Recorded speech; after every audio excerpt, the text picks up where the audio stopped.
गुरु महाराज की प्रथम लागू दो चरण को, धनी ए न छुड़ायो खिन। लाख तली लाल एड़िया, मेरे जीव के ही जीवन। इन पांव तले पड़ी रहूं, धनी नजर खुलो बातन। पल न वालो निरखु नेत्रे, मेरे जीव के यही जीवन। मेरे जीव के यही जीवन। प्रणाम जी। सुंदर सा जी, हम श्री खिलवत ग्रंथ का चौथे प्रकरण की 15 चौपाई कर चुके थे, तो आज 16वीं चौपाई से प्रारंभ करते हैं। जो मांगू हक जान के, अर्स रू कर हुज्जत। अब इंद्रावती जी कहती हैं किस तरह से उन्होंने बताया है कि श्यामा महारानी ने मांगा था, भाई मेरे से आप जागने कराओ, तो उनको गुनाह लगा। तो उन्होंने बताया किस तरह से मुझे भी डर लगता है कि कहीं ऐसा ना हो कि मैं भी कुछ मांगू तो मुझे गुनाह लग जाए। तो अब वो कहती है, जो मांगू हक जान के, यदि मैं अर्श रू कर हुज्जत, अपने आप को अर्श रू परम धाम की रूह मान करके, हुज्जत मैंने दावा लेकर, अधिकार लेकर के मैं धनी से कुछ मांगती हूं, तो तब ही उम्मीद पहुंच ही जो दिल में यूं उपजत। तो किस तरह से जैसी दिल में इच्छा आती है ना, तो तुम तभी तुरंत वो इच्छा पूरी हो जाती है। ऐसा क्यों? क्या देवचंद जी ने अपने आप को अंगना नहीं माना था? उनकी इच्छा पूरी नहीं हुई। उन्होंने अगर ये मांगा कि जागनी मुझसे करवाओ, तो उन पर गुनाह लगा। तो इसका क्या वो है, क्यों लगा? क्योंकि देवचंद जी ने स्वयं को अंगना तो माना था, लेकिन जागनी की मांग कर ली। और उस समय जब जागनी की मांग की थी उन्होंने, तो उनका जीव का भाव आगे आ गया था, और किस तरह से उनका आत्म भाव पीछे रह गया था, जीव आगे आ गया था। तो उन्होंने एक गुण ये भी किया कि जो प्रीतम को पाने के लिए उन्होंने बंदगी की, भक्ति की। क्योंकि धनीषी देवचंद जी ने तो बहुत भक्ति की थी, बहुत बंदगी की थी, और किस तरह से कहां कहां भटके थे। तो उन्होंने किस तरह से उसका वास्ता दिया था कि मैंने आपकी इतनी बंदगी की है, मैंने इतनी आपकी भक्ति की है। तो इस तरह से उन्होंने 69 से भी अधिक पातियां लिखी थी, और उसमें ये कहा था कि मुझसे आप जागनी कर। देखो श्यामा महारानी, रूह अल्लाह। और देखो किस तरह से धनी ने बताया कि भाई उन्होंने भी ये दावा। अब हमें इसके द्वारा ये सिखापन दी है, ये सारे जितने भी प्रसंग आ रहे हैं, ये सुंदर साथ को सिखापन देने के लिए है। अगर रूह अल्लाह श्यामा महारानी को, जो धामधनी की अर्धांगनी है, जो आनंद स्वरूपा है, जिनके हम अंग हैं, उनको गुनाह लग सकता है, तो प्रणाम जी हम माता जी। प्रणाम जी, प्रणाम। प्रणाम जी, प्रणाम प्रणाम प्रणाम। जी। प्रणाम, प्रणाम जी। तो हम प्रणाम सुंदर जी। साथ को भी गुनाह लग सकता है। तो हमें ये सिखापन दी है कि किसी तरह से भी हमने, अगर मान लो धनी को पाने के लिए कोई बंदगी करते हैं, भक्ति करते हैं, तो वो वास्ता दे करके नहीं मांगना। मांगना है तो अपना एक अधिकार लेकर के, एक प्यार से। अब उनकी इच्छा पूरी क्यों होती है? इंद्रावती जी की उनकी पूरी नहीं हुई। इसमें कहा है ना, कहती है उसी समय जैसी दिल में मेरी इच्छा आती है, उसी समय मेरी वो उम्मीद पूरी हो जाती है। आप इसमें पढ़ रहे हो 16वीं चौपाई के दूसरे चरण में। तो किस तरह से क्यों पूरी होती है? क्योंकि उन्होंने सिर्फ धनी के दीदार के बिना कुछ मांगा ही नहीं। उन्होंने जागनी भी नहीं मांगी थी। उन्होंने कहा था जागनी भी, यानी कि आप मेरे अंदर विराजमान हो रहे हो, तो मैं तो कैसे आपकी भक्ति करूंगी। कैसे मैं आपकी भक्ति कर पाऊंगी। तो ये उन्होंने मांगा था। इसलिए उन्हें गुनाह लगा था, क्योंकि उन्होंने भक्ति का वास्ता दिया था। भक्ति का वास्ता देने के कारण उन्हें गुनाह लगा था। तो हमें कभी भी इस तरह से कोई वास्ता देकर के अगर माँ, क्योंकि वो इंद्रावती जी प्रेम में डूबी हुई है, विरह में डूबी हुई है, इतना विरह और प्रेम में डूबी है कि वो धनी के दीदार के अलावा कुछ चाहती ही नहीं है। उन्हें तो धनी का दीदार ही चाहिए कि मुझे आप दिखाई दो, मुझे अपना दीदार दो। और फिर वो कहती है कि मैंने तो कोई बंदगी भी नहीं की, क्योंकि मैं तो जैसे ही धनुषी देवचंद जी के चरणों में आए और मुझे मैंने उनके सिर पर हाथ रखा, कैसे जागृत बुद्धि आ गई, और फिर वो उस प्रीतम को पाने के लिए प्रेम में डूबी गई, विरह में डूब गई। तो उन्होंने कोई बंदगी वास नहीं की, कोई भक्ति नहीं की। यहाँ तक कि वो कहती है मैं तो पूर्ण पहचान कर ही नहीं पाई थी, जिस रूप में आप मुझे मिले थे मैं उस तन को भी रिझा नहीं पाई, उस तन की भी सेवा नहीं कर पाई। तो इस तरह से उन्होंने कोई भी अपना अहम नहीं लिया। अगर कहती है मेरे अंदर अहम आया भी तो परम धाम की पर आत्म का अहम आया, पर आत्म का भाव लेकर के मैंने ये बातें जो हैं कही हैं। तो कहते हैं इस प्रकार से उनको गुनाह नहीं लगा, क्योंकि उन्होंने अपनी इस शरीर का, इस जीव का अहम नहीं लिया। कौन सा अहम लिया? अपने आप को परात्म के साथ जोड़कर वो अहम लिया, परम धाम वाला पर आत्म का। वो उस दावे से मांगा हूं, जैसा हक है सिर पर तैसा तहकीक जानत नाही। अब कहते हैं जैसा हक है, जैसा हक है सिर पर तैसा तहकीक जानत नाही। जैसे अब इंद्रावती जी कहती हैं कि धामधनी हमारे प्रीतम हमारे सिर पर विराजमान हैं, तो उनकी हमें पूर्ण पहचान नहीं हो पाती। तैसा तहकीक जानत नाही।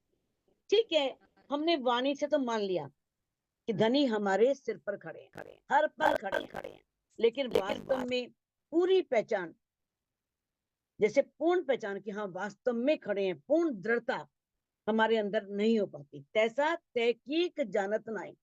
हम कहते जरूर हैं कि हर पल बाले से बुढ़ापे लग मेरे सिर पर खड़े सुभान, खूब चौपाइयां बोल देते हैं और कह देते हैं कि बचपन से लेकर के बुढ़ापे तक मेरे सिर पर तो राज्य खड़े हैं। लेकिन वैसा हम निश्चित रूप से जानते नहीं है। विसर जात है नींद में दृढ़ होत न ख्वाब के माए। हम आए कहां पर हैं? इस मोह के ब्रह्मांड में, इस स्वप्न के ब्रह्मांड में, इस ख्वाब में आए हैं। इस कारण से हमें इस मोह के ब्रह्मांड में ये हमसे भूल हो जाती है, विसर जाते हैं, भूल जाते हैं नींद में, यानी कि अज्ञानता में।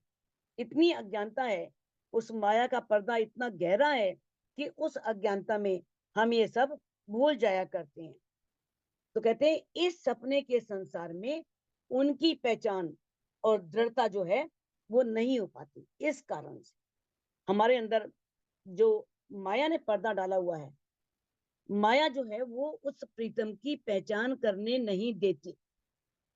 इस कारण से क्या होता है, हमारे अंदर वो मजबूती, वो दृढ़ता नहीं आ पाती। तो वैसे धनी कहां पर है? हमारे श्वास की नली से भी नजदीक है। वाणी में ही पढ़ा है ना, वाणी के द्वारा ही जाना है। सिंधी में किस तरह से इंद्रावती जी ने कहा है, हक नजीक सैरक से।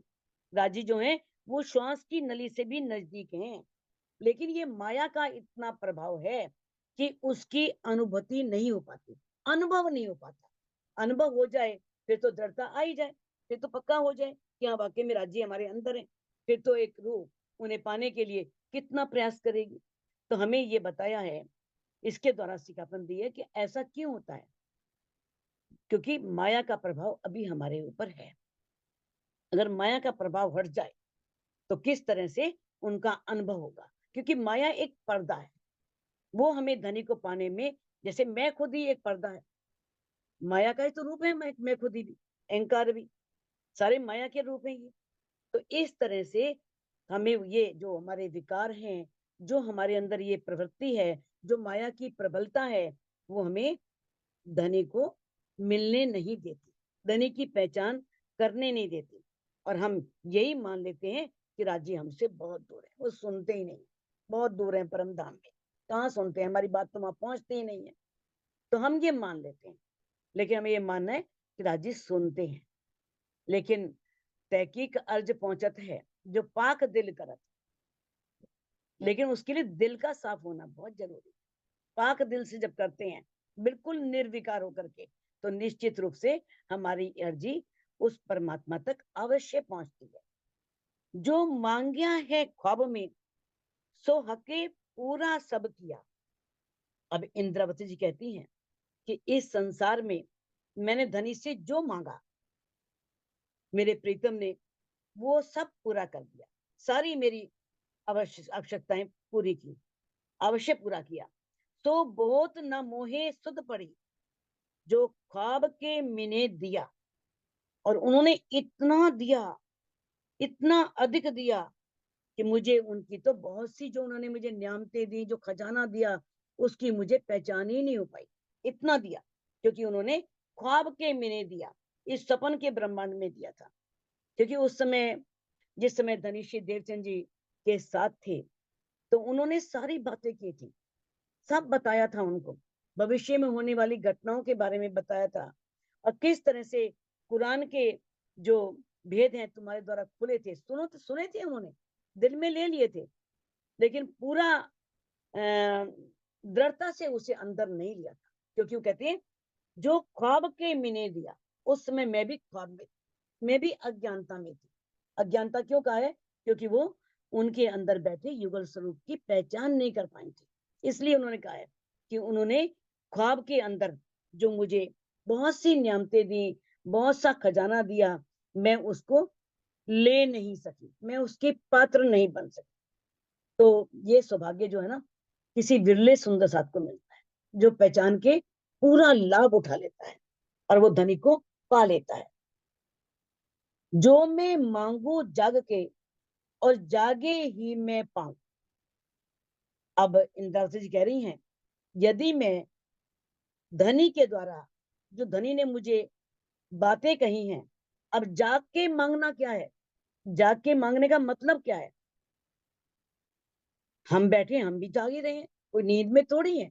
आप सुन रहे हो, आप भी जाग रहे हो, कोई नींद में नहीं है। अब जागने का मतलब क्या है कि जो धनी ने वाणी में कहा है, उसे अपने आचरण में उतार लेना। जब वो हमारे अंदर आ जाए, तब माया की नींद खत्म होती है, वो जागना है। जब आत्मा अपने प्रीतम की पूर्ण पहचान कर लेती है, जब वो प्रीतम को देख लेती है। तारतम लेना जागनी नहीं है। तारतम ले लिया, हमने पूरी वाणी पढ़ ली, हमने तो एक नहीं 108 पाठ कर लिए, पता नहीं कितने पाठ कर लिए, कितने पाठ पढ़ लिए होंगे, तो ये जागनी नहीं है। जागनी है क्या? जागनी ये है, देखो, हम स्वाध्याय करते हैं। स्वाध्याय का अर्थ आप जानते हैं, वाणी पढ़ते हैं, या जो भी हमारी पुस्तकें हैं, वो उन पुस्तकों को पढ़ते हैं। ध्यान पुष्पांजलि है, बहुत सी पुस्तकें हैं जो हमें ध्यान के बारे में बता रही हैं, निजानंद योग है, और भी बहुत सी किताबें हैं। उन सब किताबों को हम पढ़ लेते हैं। वो तो हमने पढ़ लिया, वो स्वाध्याय नहीं है। स्वाध्याय वो है जो हमने उस पर विचार किया, चिंतन किया, मंथन किया, और उसे अपने आचरण में उतार लिया। अगर सुन के एक कान से सुना, दूसरे कान से निकाल दिया, ठीक है, वाणी पढ़ी, ऊपर से निकल गई, कोई लाभ नहीं। चर्चा सुनी, ऊपर से निकल गई, चर्चा अच्छी थी, लेकिन चर्चा में क्या कहा था पता ही नहीं, याद ही नहीं। यानी कि उसके बाद हम सारा दिन उस पर विचार करें। ये नहीं हमने आज 8 चर्चा सुन ली, एक ही सुनो ना, एक को ही अपने अंदर उतार लो, तो बहुत लाभ। धनी ने हमें बहुत सिखापन दी है, लेकिन बिल्कुल कहा है कि हम जाके नहीं मांगते। जाके क्यों नहीं मांगते? क्योंकि हमने धनी की बातों को अपने आचरण में नहीं उतारा, हमने अपने प्रीतम की पहचान नहीं। जो मैं मांगो जाग के, और जागे ही मैं पाऊं। तो जिस तरह से इंद्रावती जी कहती है कि मैंने जो मांगा धनी से, वो धनी की बातों को आचरण में उतार कर, अंदर की माया को समाप्त कर दिया, और जागृत होकर के ही मैंने धनी से मांगा, और जागृत अवस्था में ही मैं उसे पालूं। ये है। अगर ऐसा हो जाए तो धनी क्या कह रहे हैं, जो कारज सब सिद्ध हो वही, जो फैले नींद उड़ाऊं। अगर हम फैल से अपनी नींद उड़ा लेते हैं, फैल क्या है, क्या कौल ये वाणी है, जो धनी ने हमें बातें कही हैं वो कथनी है, और फैल करनी है। और वाणी में धनी ने यही कहा है, रू नैनो दीदार कर रू हक जुबा सो बोल, रू कानो बातें सुने ए पट रू अर्श का खोल। वाणी में धनी ने रात से लेकर के हमारे अंतिम बड़े क़यामतनामा तक हमें यही कहा है कि चितवन में डूबो। वो हमारा फैल है, वो करनी है। कहते यदि हम चितवन में लग करके अपनी इस अज्ञानता को दूर करते हैं तो हमारे सारे कार्य सिद्ध हो जाएंगे, सब कार्य सफल हो जाएंगे। क्योंकि युगल स्वरूप जो है ना, उनकी छवि को, उनके सौंदर्य को अपने दिल में बसा लेना, ये है हमारी आत्मिक रहनी। ऐसा जब करेंगे तो हमारे हृदय से माया हट जाएगी और दिल में धनी विराजमान हो जाएंगे। फिर धनी से कुछ भी मांगने की आवश्यकता ही नहीं। जो भी हम मांगेंगे तो अपने लिए ही मांगेंगे ना, कि धनी मुझे दिखो, मुझे मिलो, मेरे अंदर प्रेम दो, मेरा को विरह दो। जो इंद्रावती जी ने मांगा, प्रेम दर्द इश्क तुम्हारा, फिर मांगो फिर, प्यारी मामती कहे कि उसे। बार बार कह रही है कि मेरे को अपना क्या दो, प्रेम दो, दर्द दो, इश्क दो। ना चाहूं बुजुर्ग की, ना चाहूं किताब खुदाए, इश्क दीजो मोय आपनो मोय यही सो मुद्दाए। तो मांग क्या रही है, उनकी अर्जी कैसे स्वीकार नहीं होगी। हम तो मांगते हैं, सांसारिक वस्तुएं मांगते हैं। हम तो धनी के द्वार पे जाएंगे तो कहेंगे हमारी अच्छी कोठी बन जाए, एक अच्छी बढ़िया गाड़ी आ जाए, या हमारे बेटे की नौकरी लग जाए, बेटी की शादी हो जाए। अरे वो सांसारिक काम है। हमें धनी से क्या मांगना चाहिए, आध्यात्मिक संपत्ति मांगनी चाहिए। अगर ऐसा करते हैं तो किस तरह से धनी जो हमारे सब कार्य, क्योंकि हमारा जीवन का लक्ष्य यही है, हमारा जो जीवन का लक्ष्य होना ही यही चाहिए कि हम युगल स्वरूप को अपने हृदय में बसा लें, वो हमारे हृदय में बस जाए, और हम अपनी ध्यान से अपने अंदर उस युगल स्वरूप की बैठक को देख सके, जो इंद्रावती जी ने किया। ए जो नींद उड़ाई कोल में, जो कदी फैल में उड़त। ए जो नींद उड़ाई कोल में, ज्ञान के द्वारा तो हम बहुत कुछ कर लेते हैं। ज्ञान के द्वारा धनी की पहचान भी हो गई, परम धाम की पहचान भी हो गई, सब हो गया। और हमने ज्ञान के द्वारा ही माया की नींद को उड़ा दिया, उड़ाई गई। ये जो नींद उड़ाई कोल में, सिर्फ कहने से माया की नींद नहीं उड़ती। हमने मुंह से कह दिया मैंने तो माया छोड़ दी। माया अंदर भी बसी होती है, बहुत गहरी बसी होती है। कहते हैं अगर हम कथनी के द्वारा इस अज्ञानता को, इस माया को, ये सारे नाम नींद के हैं, मोह अज्ञान भरमना, कर्म काल और श्रम, ये नाम सारे नींद के, निराकार निर्गुण, कुछ भी लो, ये सब नींद के नाम।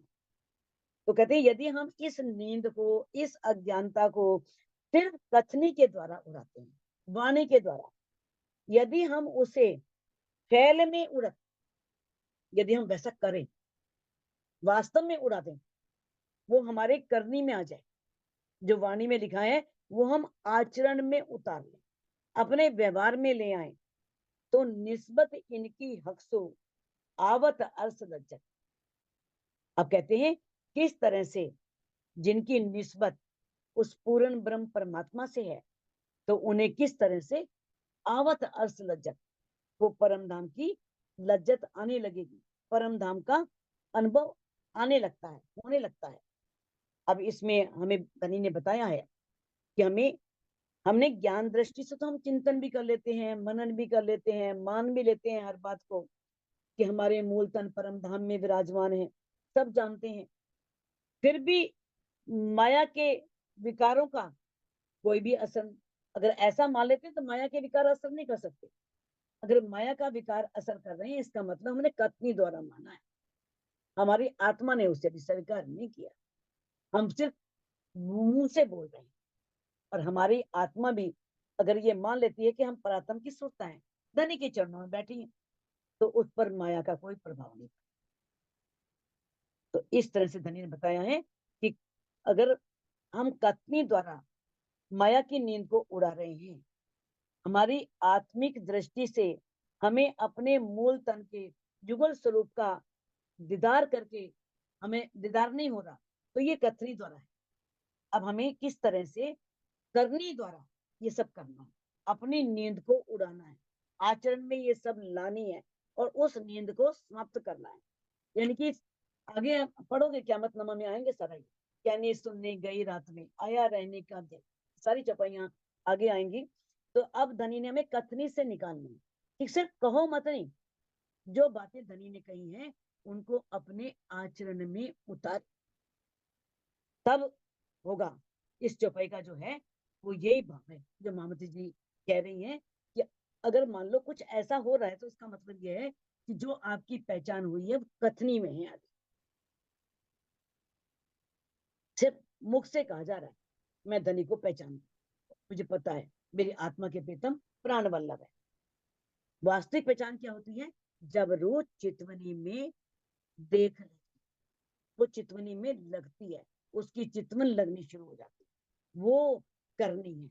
तो ऐसे यदि हम कथनी को छोड़ करके करनी में आते हैं ना, तो फिर उस रूह को अर्श की लज्जत मिलती है, वो पूरा अर्श के आनंद ले सकती है, पूरी अनुभूति कर सकती है। जो पाइये इत लज्जत तो होवे सबविद। यदि हम परमधाम के जो अखंड सुख है उनका स्वाद हमें इस संसार में मिल जाए, जो पाइये इत लज्जत, इस संसार में, इत जहां हम माया के ब्रह्मांड में आए हुए हैं, तो कहते हैं किस तरह से कायम सुख इन अर्श के सब काम होवे सिद्ध।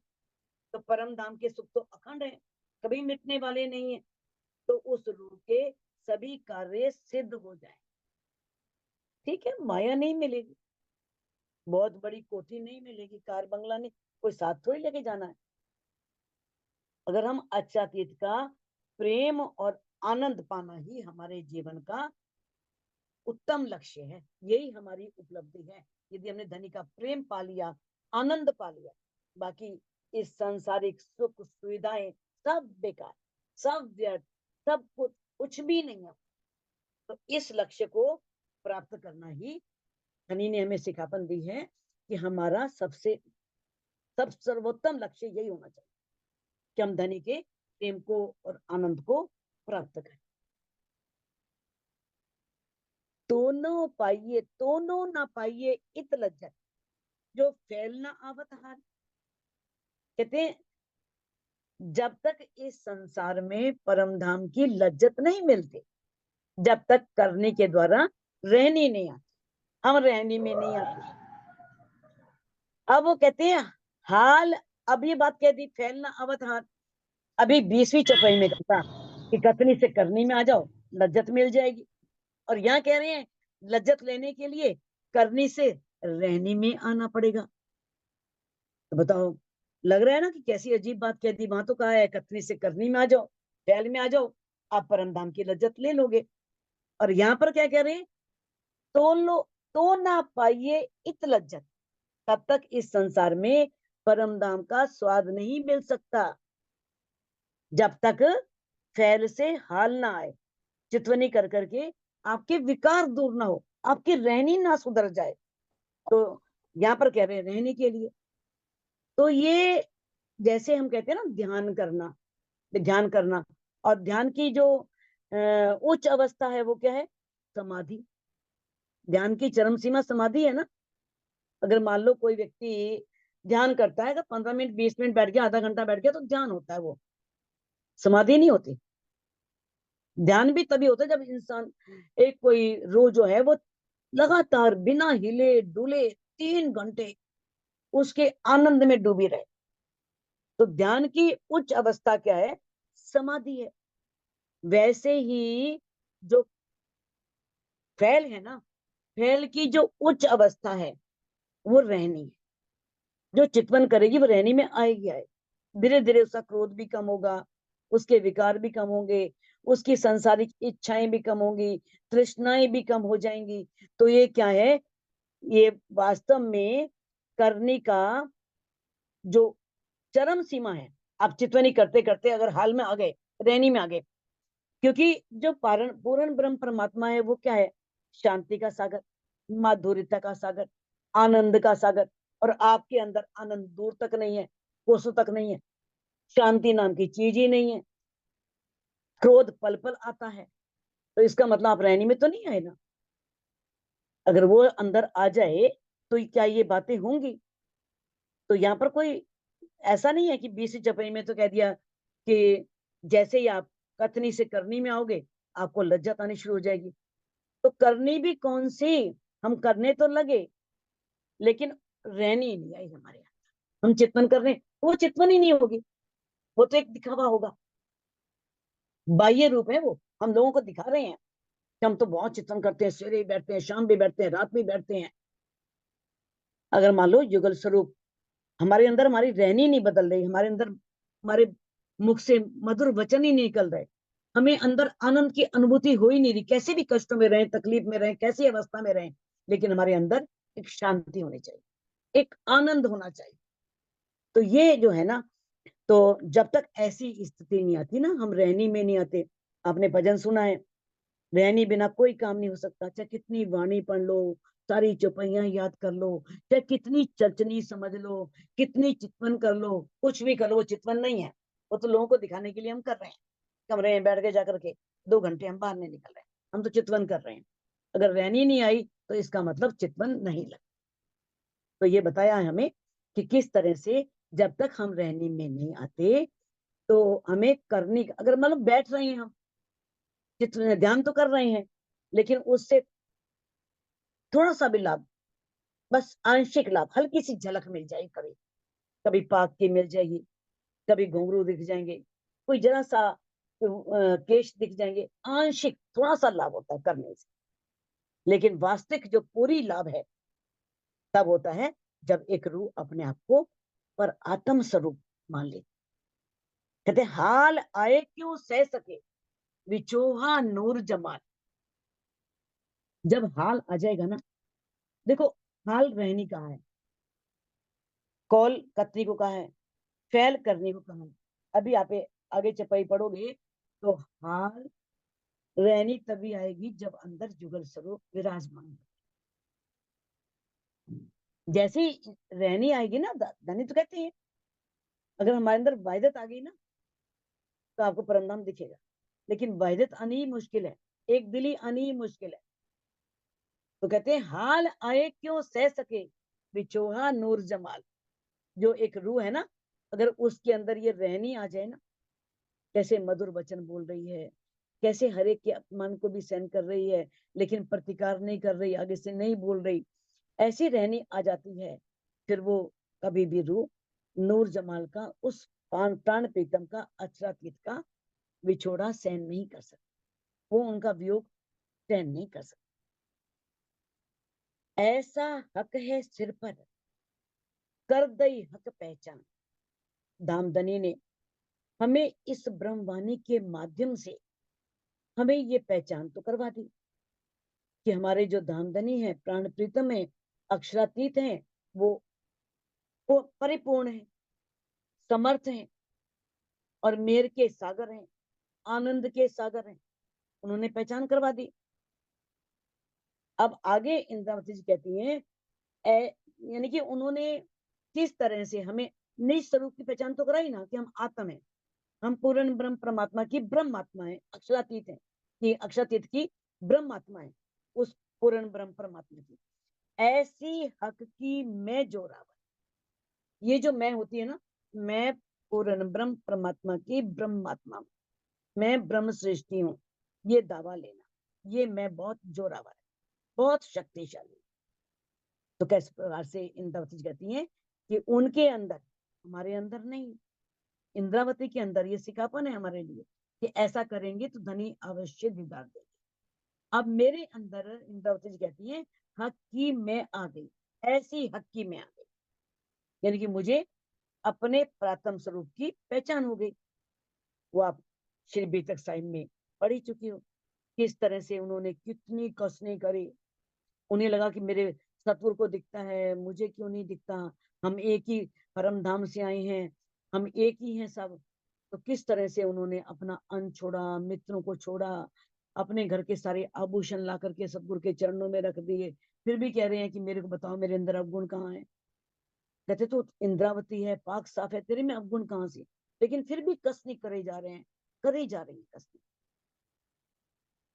तो किस प्रकार से फिर जब इतनी कसनी करते हैं तो ध्यान के माध्यम से अपनी परात्म को देख ले, 25 पक्षों को देख लेते हैं। हाँ, उनके ये सब लीला रूप में हो रहा है कि उन्हें क्यों नहीं पहचान करवाई गई युगल स्वरूप की। पहचान क्यों नहीं?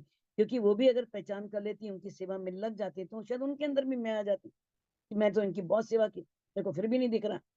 ये सब लीला रूप में हो रहा है। किस तरह से उनके अंदर ये नहीं आई, कौन सी मैं आई? हक की में वो इतनी जोरावर है, क्यों रहे दीदार बिन प्राण। जब वो मैं आ जाती है, पर आत्म की मैं, कि मैं आत्म नहीं हूं, मैं पर आत्म हूं, धनी के चरणों में बैठी हूं, मैं तो यहाँ खेल देखने आई। फिर ये प्राण जो है वो दीदार किए बिना संभव ही नहीं है। अगर रहेंगे भी तो धनी के हुक्म से, धनी की इच्छा से, क्योंकि उस तन से धनी ने आगे कोई काम लेना हो। तो इस प्रकार से और आत्म और जो धनी है वो तो एक ही स्वरूप है दोनों, और वाहिदत में जरा भी फर्क नहीं, कोई लाइन नहीं खींच सकते।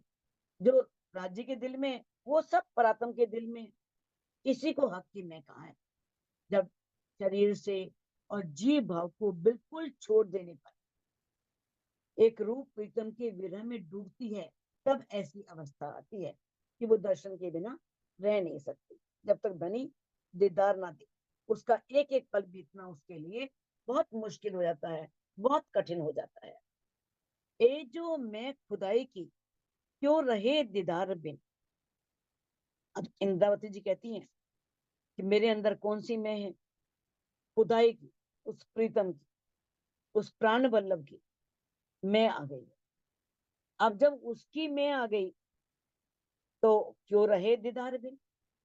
और उससे ना तो अब मैं दर्शन के बिना रह सकती हूँ, क्यों रहे सुना बिन, और मैं उनकी वाणी को सुने बिना भी नहीं रह सकती।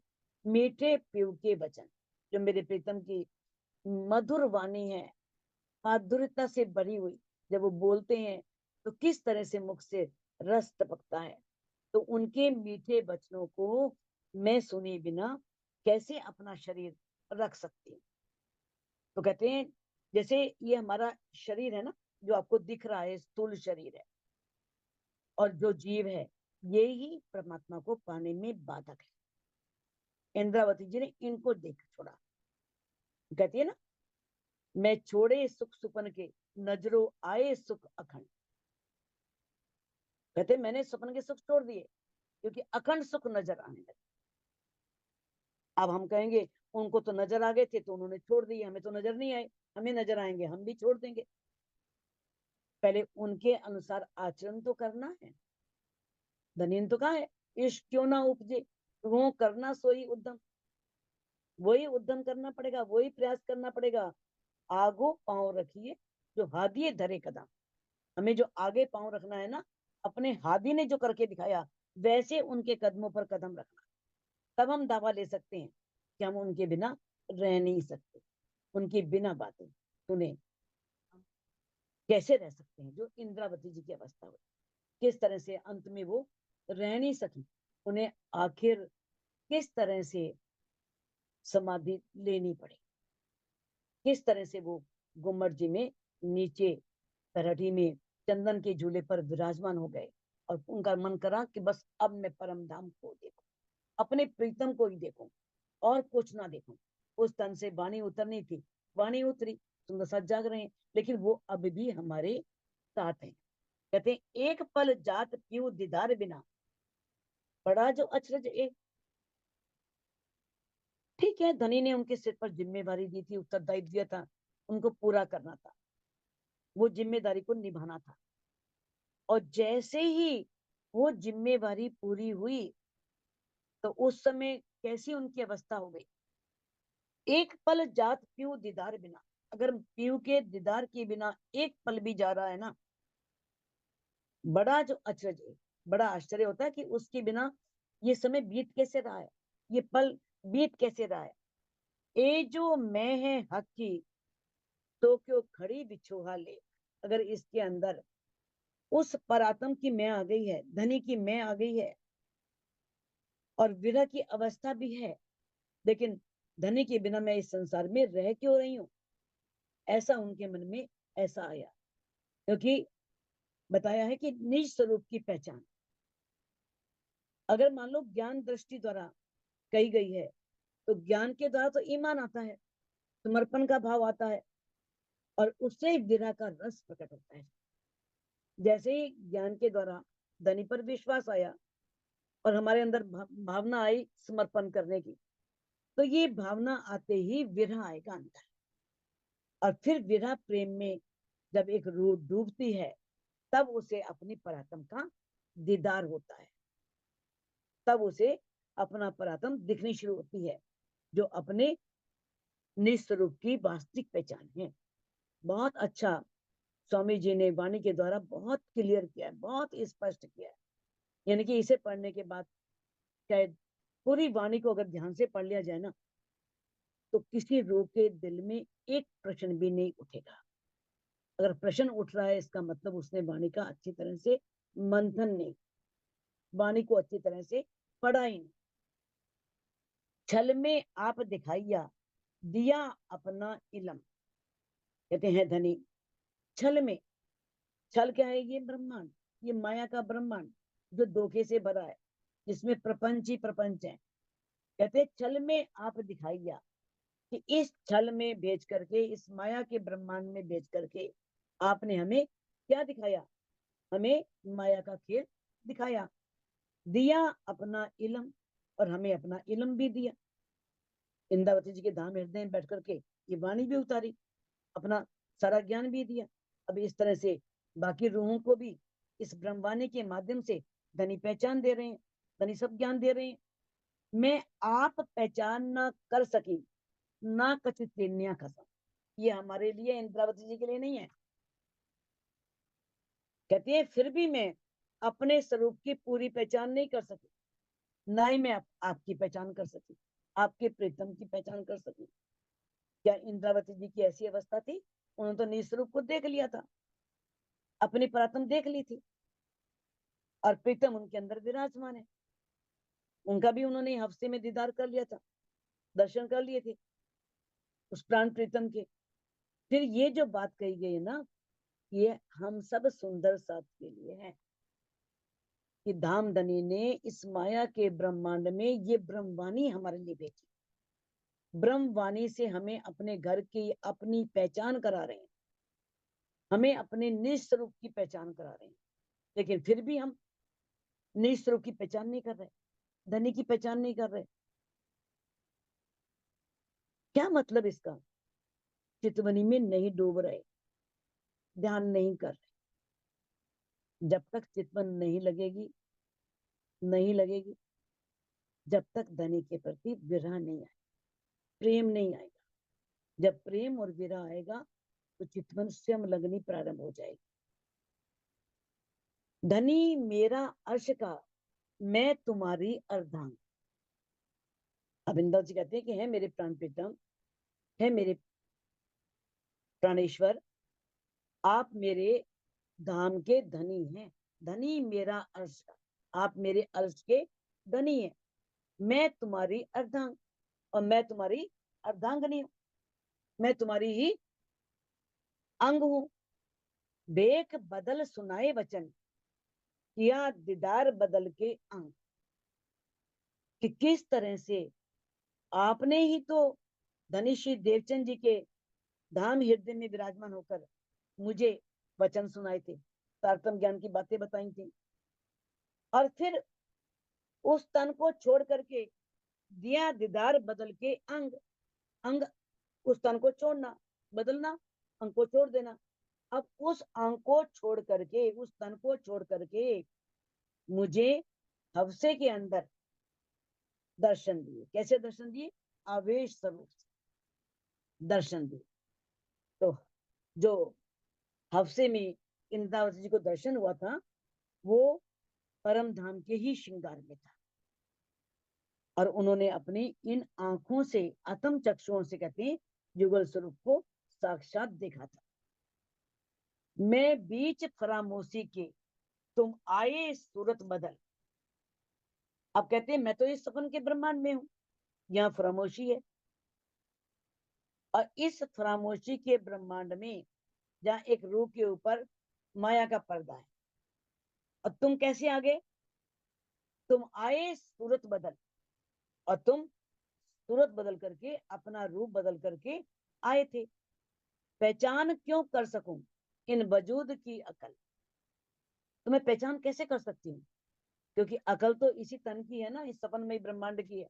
ये तन भी सपनमयी है, और इसकी जो बुद्धि है वो भी सपनमयी है। अब परम धाम का जो स्वरूप है वो तो नूरी स्वरूप है, किशोर है। और धाम जो धनिषी देवचंद जी थे, उन्हें 40 वर्ष में उनके अंदर धनी आकर के, जो प्राण प्रीतम थे, प्राण वल्लभ थे, वो आकर के राज्यश्याम उनके अंदर विराजमान हो गए थे 40 साल की उम्र में। तो कहते हैं इस तरह से ये जो हमारा 5 तत्वों से बना हुआ तन है, इस तन में कोई ना कोई माया का दोष तो होगा ही होगा। हो सकता है कि तन यहाँ का है तो माया के विकार भी आ सकते हैं। तो ऐसी, जब ऐसी स्थिति होती है, देखो बहुत अच्छा हमें धनी ने बताया है, बहुत अच्छी सिखापन दी है कि जब ऐसी अवस्था होती है ना, क्योंकि हम इस माया के ब्रह्मांड, तन भी इस माया में मिला है, ये भी झूठा है, मिट जाने वाला है। और किस तरह से यहाँ पर कोई ना कोई माया का विकार तो अंदर आ ही सकता है, जीव के अंदर जीव भाव आड़े आ सकता है, आगे आ सकता है। तो इस तरह से बताया कि बिना उस पार ब्रह्म की कृपा के, मानो कोई स्थान में बैठा हुआ है ना, उसके स्वरूप को पहचानना बहुत कठिन। वही पहचानता है जिस पर धनी की कृपा होती, मेर होती। हर कोई जिस तन में उनका आवेश विराजमान है, उनकी शक्ति विराजमान है, उसे पहचान नहीं पाता। उसके लिए पहचानना बहुत कठिन है। तालब तो भी तुमसे।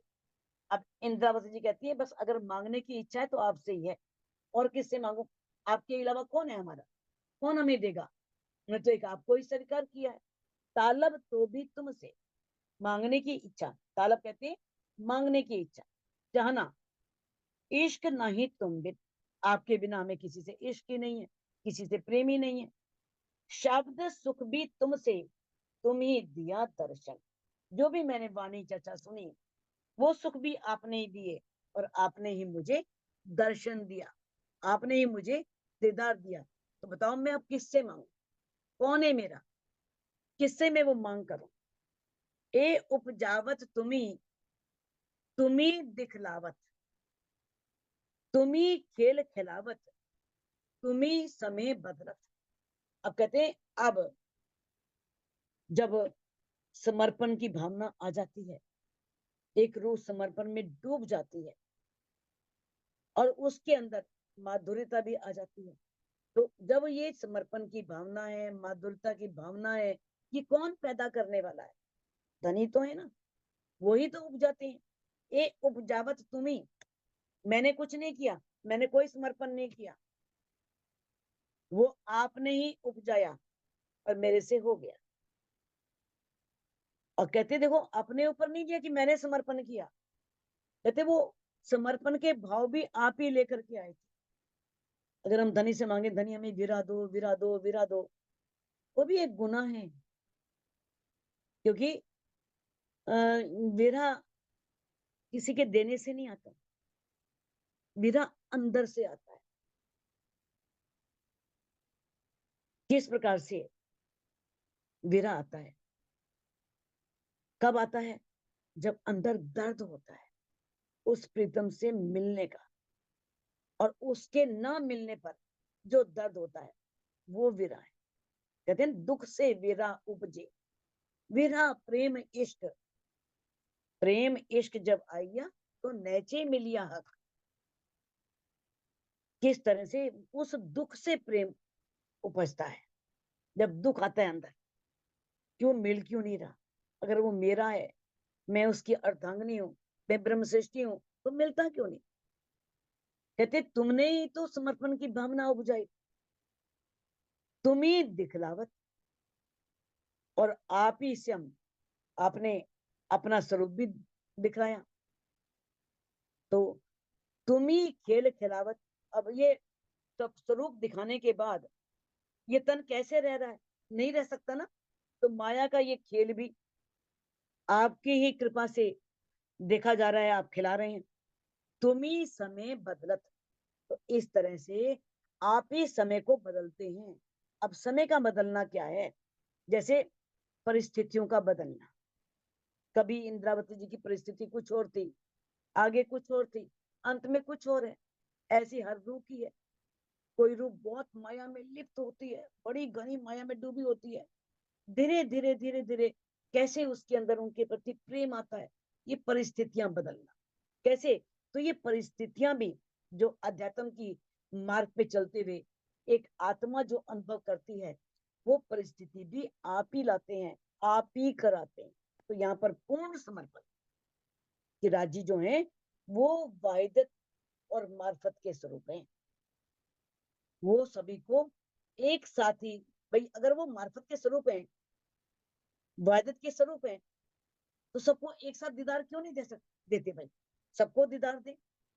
आपके अंदर वाहिदत है, एक दिली है, आप फर्क क्यों कर रहे हैं सबके अंदर? तो इस चौपाई में हमें बता दिया है कि क्यों नहीं उन पर मेहर हो रही, अपनी मेहर की दृष्टि उन पर क्यों नहीं हो रही, उनको दीदार क्यों नहीं हो रहा। मेहर सब पर महबूब की, पर पावे करनी माफ। धनी पर मेहर सबकी है, वर्षा होती है, सबके लिए होती है। ये नहीं गरीब के लिए नहीं होगी, अमीर के लिए होगी, ऐसा नहीं है। वो कितना भी गरीब है ना, सबके लिए बराबर है। अगर कोई पात्र ही नहीं है तो वो उस वर्षा का आनंद नहीं ले पाता। मान लो घड़ा टूटा है तब पानी नहीं जाएगा, घड़ा उल्टा है तो पानी नहीं भरेगा उसके अंदर, घड़ा तिरछा है तब नहीं भरेगा।